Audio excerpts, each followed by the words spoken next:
Dia 29 de março, Êxodo capítulo 40. Depois disso, o Senhor a Moisés: no primeiro dia do primeiro mês levantarás o tabernáculo da tenda da congregação. Porás nele a arca do testemunho e a cobrirás com o véu. Meterás nele a mesa e porás por ordem as coisas que estão sobre ela. Também meterás nele o candelabro e acenderás as suas lâmpadas. Porás o altar de ouro para o incenso diante da arca do testemunho e pendurarás o reposteiro da porta do tabernáculo. Porás o altar do holocausto diante da porta do tabernáculo da tenda da congregação. Porás a bacia entre a tenda da congregação e o altar, e a encherás de água. Depois porás o átrio ao redor, e pendurarás o reposteiro à porta do átrio.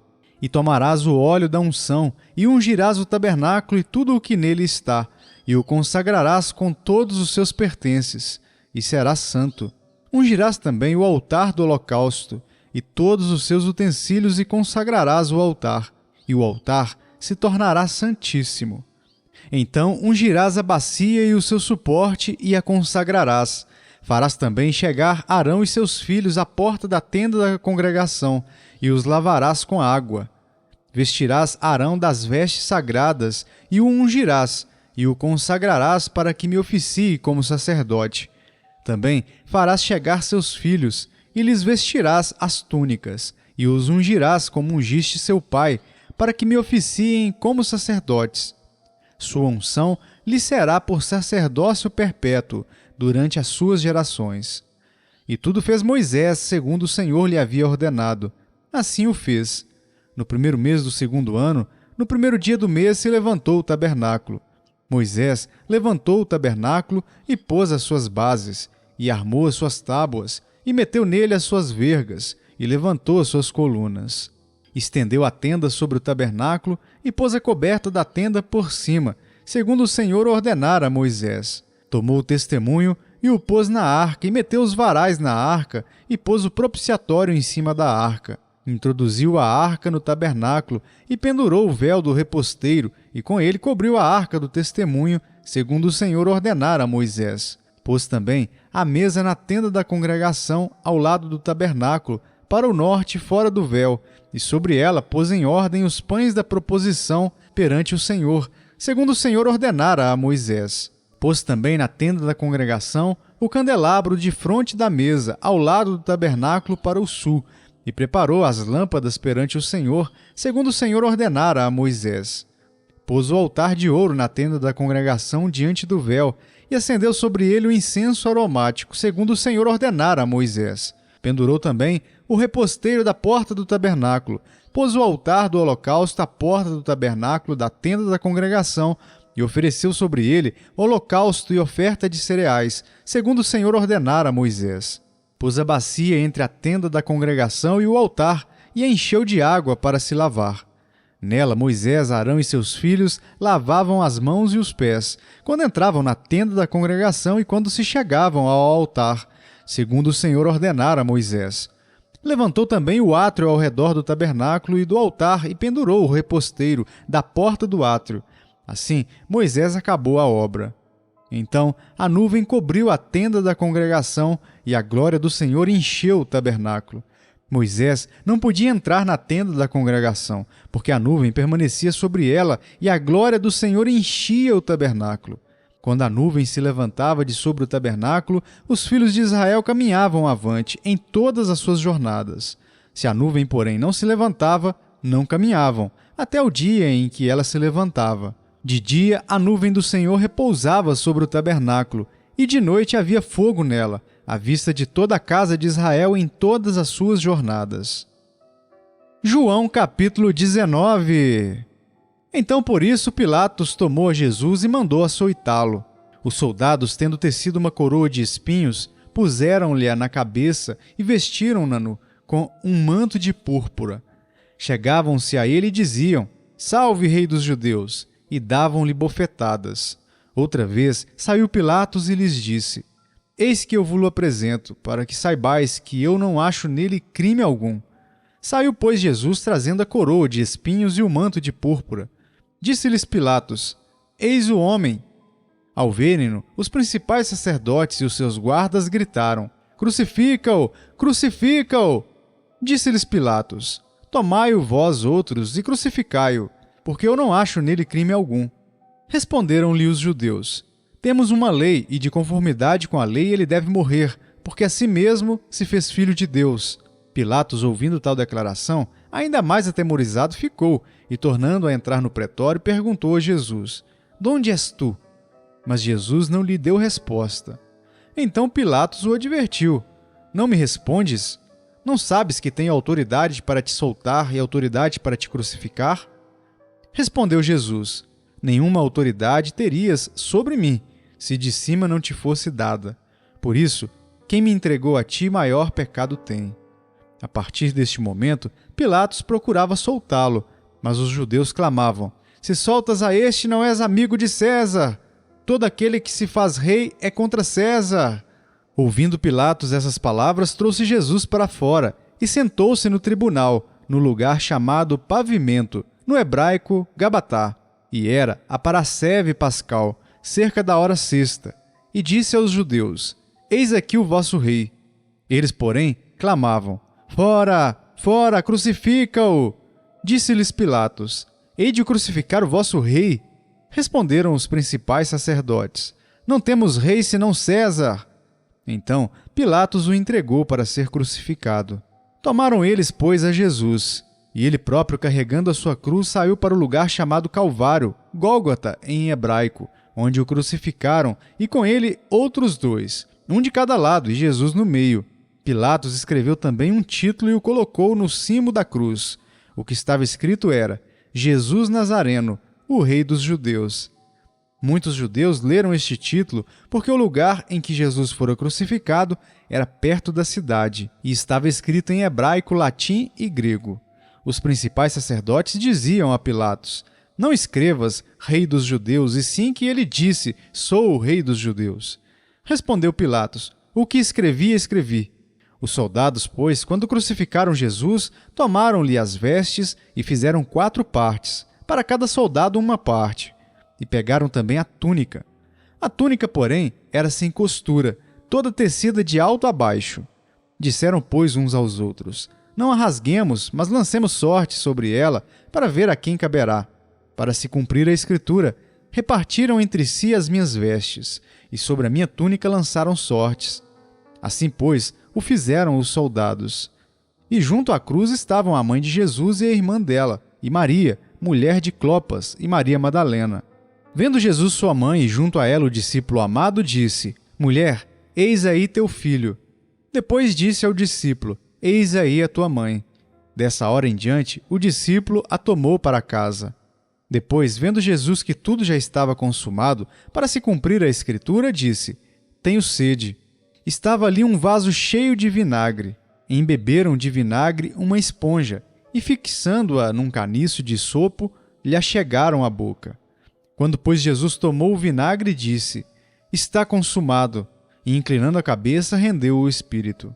Então os judeus, para que no sábado não ficassem os corpos na cruz, visto como era a preparação, pois era grande o dia daquele sábado, rogaram a Pilatos que se lhes quebrassem as pernas e fossem tirados. Os soldados foram e quebraram as pernas ao primeiro e ao outro, que com ele tinham sido crucificados. Chegando-se, porém, a Jesus, como vissem que já estava morto, não lhe quebraram as pernas. Mas um dos soldados lhe abriu do lado com uma lança, e logo saiu sangue e água. Aquele que isto viu testificou, sendo verdadeiro o seu testemunho. E ele sabe que diz a verdade, para que também vós creiais. E isto aconteceu para se cumprir a Escritura: nenhum dos seus ossos será quebrado. E outra vez diz a Escritura: eles verão aquele a quem traspassaram. Depois disto, José de Arimateia, que era discípulo de Jesus, ainda que ocultamente pelo receio que tinha dos judeus, rogou a Pilatos lhe permitisse tirar o corpo de Jesus. Pilatos lhe permitiu. Então foi José de Arimateia e retirou o corpo de Jesus. E também Nicodemos, aquele que anteriormente viera ter com Jesus à noite, foi levando cerca de 100 libras de um composto de mirra e aloés. Tomaram, pois, o corpo de Jesus e o envolveram em lençóis com os aromas, como é de uso entre os judeus na preparação para o sepulcro. No lugar onde Jesus fora crucificado, havia um jardim, e neste um sepulcro novo, no qual ninguém tinha sido ainda posto. Ali, pois, por causa da preparação dos judeus e por estar perto o túmulo, depositaram o corpo de Jesus. Provérbios capítulo 16. O coração do homem pode fazer planos, mas a resposta certa dos lábios vem do Senhor. Todos os caminhos do homem são puros aos seus olhos, mas o Senhor pesa o espírito. Confia ao Senhor as tuas obras, e os teus desígnios serão estabelecidos. O Senhor fez todas as coisas para determinados fins, e até o perverso para o dia da calamidade. Abominável é ao Senhor todo arrogante de coração. É evidente que não ficará impune. Pela misericórdia e pela verdade se expia a culpa, e pelo temor do Senhor os homens evitam o mal. Sendo o caminho dos homens agradável ao Senhor, este reconcilia com eles os seus inimigos. Melhor é o pouco havendo justiça do que grandes rendimentos com injustiça. O coração do homem traça o seu caminho, mas o Senhor lhe dirige os passos. Nos lábios do rei se acham decisões autorizadas. No julgar não transgrida, pois a sua boca. Peso e balança justos pertencem ao Senhor. Obras suas são todos os pesos da bolsa. A prática da impiedade é abominável para os reis, porque com justiça se estabelece o trono. Os lábios justos são o contentamento do rei, e ele ama o que fala coisas retas. O furor do rei são os mensageiros de morte, mas o homem sábio o apazigua. O semblante alegre do rei significa vida, e a sua benevolência é como a nuvem que traz chuva serôdia. Quanto melhor é adquirir a sabedoria do que o ouro, e mais excelente adquirir a prudência do que a prata. O caminho dos retos é desviar-se do mal. O que guarda o seu caminho preserva a sua alma. A soberba precede a ruína, e a altivez do espírito a queda. Melhor é ser humilde de espírito com os humildes do que repartir o despojo com os soberbos. O que atenta para o ensino acha o bem, e o que confia no Senhor, esse é feliz. O sábio de coração é chamado prudente, e a doçura no falar aumenta o saber. O entendimento para aqueles que o possuem é fonte de vida, mas para o insensato a sua estultícia lhe é castigo. O coração do sábio é mestre de sua boca e aumenta a persuasão nos seus lábios.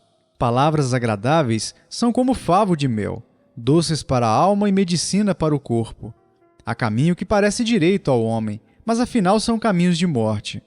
A fome do trabalhador o faz trabalhar, porque a sua boca a isso o incita.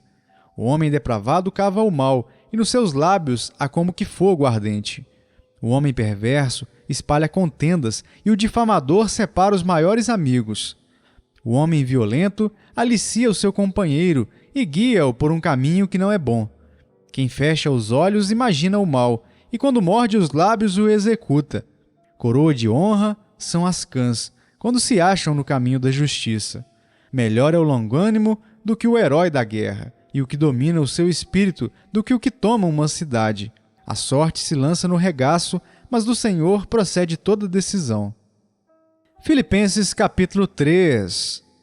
Quanto ao mais, irmãos meus, alegrai-vos no Senhor.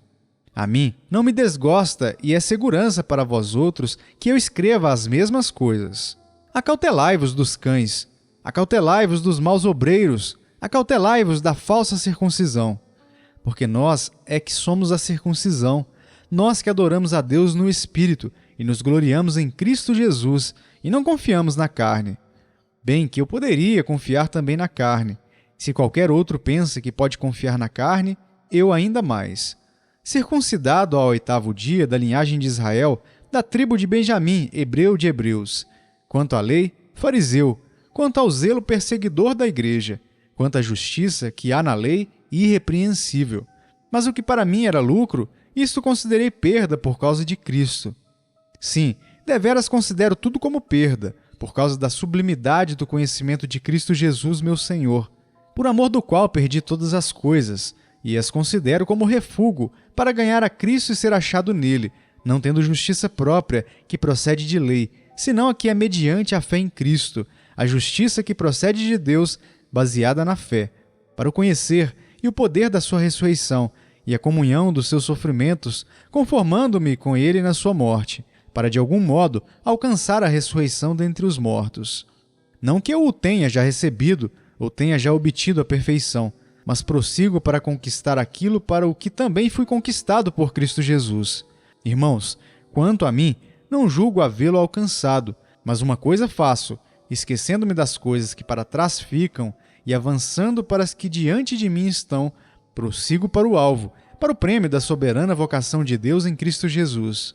Todos, pois, que somos perfeitos, tenhamos este sentimento.